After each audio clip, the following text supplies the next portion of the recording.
Kapolda Jawa Timur. Pak Jokowi, belakangan ini kan ada suara-suara adili Jokowi muncul di tembok-tembok, kemudian ada demo di beberapa kota. Kemarin ada konvoi juga di Solo, suaranya seperti itu, adili Jokowi. Bapak melihatnya bagaimana? Ya itu kan ungkapan ekspresi kan.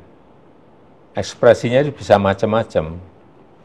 Ekspresi karena kekalahan di Pilpres bisa, ekspresi karena kejengkelan terhadap sesuatu bisa. Saya kira ini negara demokrasi. Saya kira ya biasa-biasa aja lah kalau saya menanggapinya. Bapak tidak terlalu memikirkan itu? Enggak. Tadi Bapak bilang mungkin saja ekspresi kekecewaan kalah Pilpres. Apakah Bapak menduga ada operasi politik tertentu? Ya bisa saja kan, masih ada yang belum move on, sehingga berusaha untuk mendowngrade. Ya, kalau saya biasa lah. Assalamualaikum warahmatullahi wabarakatuh. Kalau kita semua belakangan ini rajin misalnya membaca berita-berita politik, ada salah satu isu yang menurut saya paling happening, viral, dan menjadi pergunjingan yang tak berkesudahan, yaitu soal gerakan vandalisme, semacam gerakan coret-coret tembok yang terjadi di berbagai tempat yang meminta supaya Jokowi itu diadili. Vandalisme ini terjadi di kota-kota besar, sebut saja misalnya ada di Solo, ada juga di Jogja, ada juga di Surabaya, ada juga di Malang, ada juga di Medan, dan konon di Jakarta juga sudah mulai bermunculan vandalisme serupa supaya Jokowi diadili. Inilah yang saya sebut sebagai satu isu politik yang per hari ini mendapatkan expose politik di atas rata-rata, menjadi pergunjingan dan menjadi perdebatan yang tidak berkesudahan.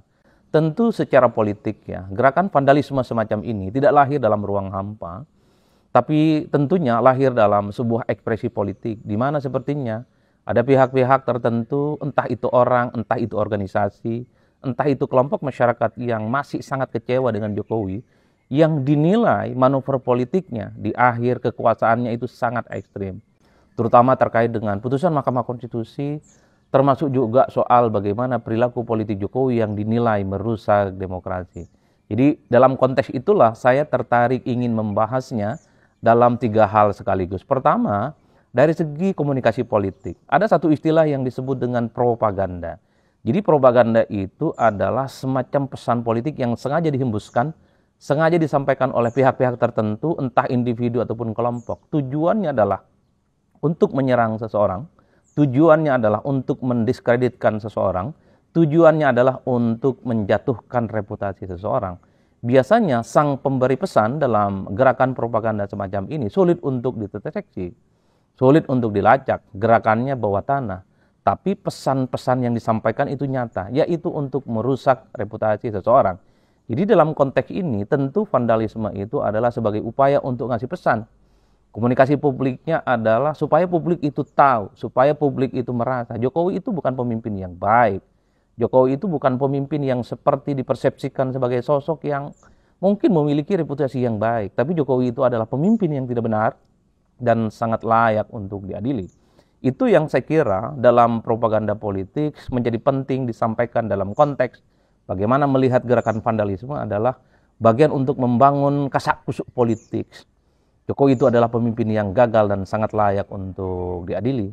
Meski secara diskursus soal propaganda ini kan masih terjadi pro dan kontra. Ada yang memperbolehkan, ada juga yang melarang, karena itu dianggap sebagai komunikasi politik yang anti-etika, gerakan dan opini politik yang kemudian dianggap sebagai sesuatu yang justru tidak pernah menyajikan fakta-fakta yang objektif.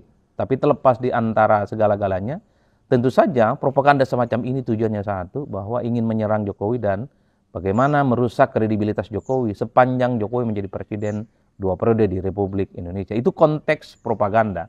Makanya tidak mengherankan, vandalisme ini kan sulit untuk dicek kira-kira siapa pelakunya, tapi pesannya sampai kepada publik. Itu yang pertama. Yang kedua, harus diakui, Ini kan menegaskan bahwa sebenarnya ada pihak dan kelompok-kelompok tertentu yang sampai hari ini itu tidak terima dengan manuver politik Jokowi.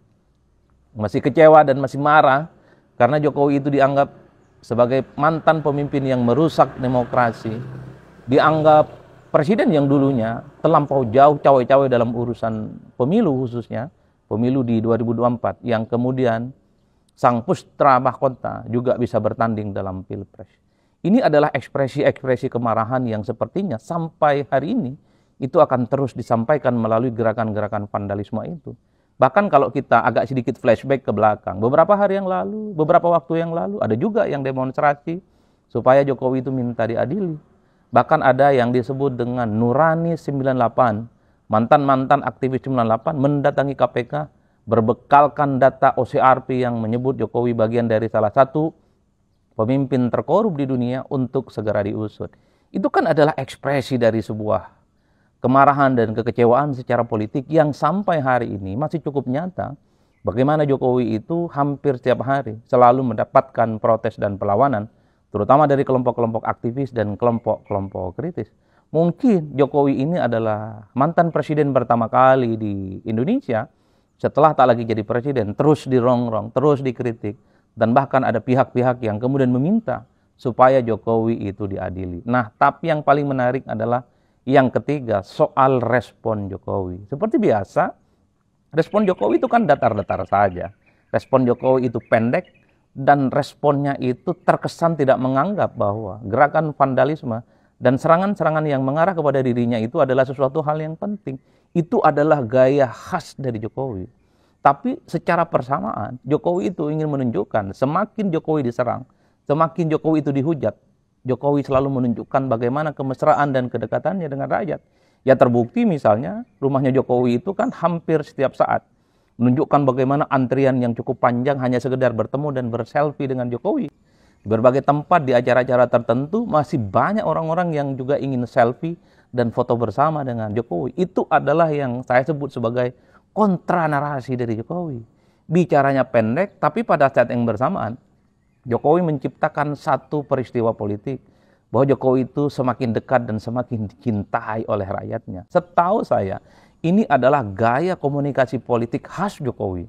Kalau dikritik membabi buta, kalau diserang membabi buta, dihujat terus-menerus, Jokowi pasti menunjukkan sebuah aktivitas yang sangat populis, sebuah aktivitas-aktivitas yang terkesan dekat dengan rakyat. Makanya tidak mengherankan kalau Jokowi itu diserang. Dulu misalnya disebut-sebut dan dikaitkan dengan status Hasto yang jadi tersangka, dikait-kaitkan dengan OCRP misalnya, yang menempatkan Jokowi bagian dari salah satu pemimpin terkorup. Jokowi kan responnya datar, pendek, dan terkesan tidak ada apa-apa. Tapi kan pada saat yang bersamaan, gestur politik Jokowi menunjukkan bagaimana aktivitasnya yang dekat dengan rakyat. Itulah yang saya sebutkan. Apapun yang terjadi dengan vandalisme per hari ini, jadi kalau kita mau lihat secara rata-rata, Jokowi juga mampu dan melakukan perlawanan dengan cara membangun narasi bahwa Jokowi semakin dihujat, semakin diserang, tapi Jokowi itu semakin dicintai oleh rakyat. Entah kita semua menilainya. Apakah kita itu bagian dari kelompok yang mengatakan Jokowi itu layak untuk diadili, ataukah sebaliknya Jokowi itu sangat tidak layak untuk diadili. Itulah yang saya sebut sebagai narasi isu yang belakangan ini berkembang cukup signifikan. Inilah politik kita. Inilah realitas yang terjadi hari ini. Mantan Presiden di Republik Indonesia yang katanya punya reputasi yang cukup panjang, mampu membangun infrastruktur di mana-mana, dinilai sebagai mantan presiden yang berasal dari rakyat biasa, tapi setelah tak lagi jadi presiden, terus mendapatkan hujatan, terus mendapatkan kritikan, dan terus ada gerakan-gerakan yang terus meminta supaya Jokowi itu diadili. Inilah yang saya sebut pertama kali dalam sejarah perpolitikan di Indonesia. Saya kira di situ untuk kali ini terkait dengan gerakan politik mengadili Jokowi.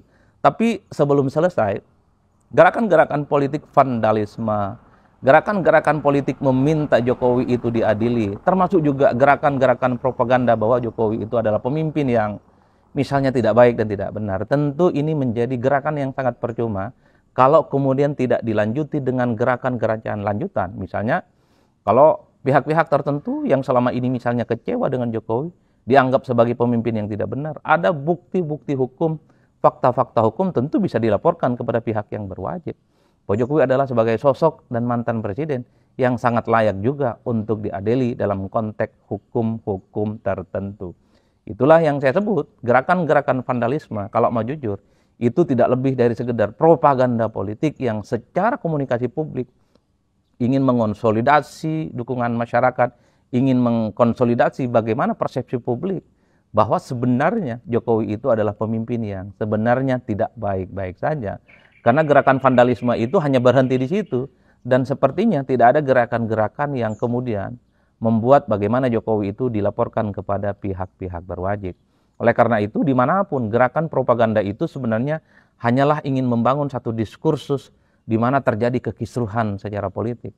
Dan tujuannya satu, ingin mendiskreditkan, ingin menyerang, dan tentu saja ingin merusak kredibilitas orang-orang tertentu.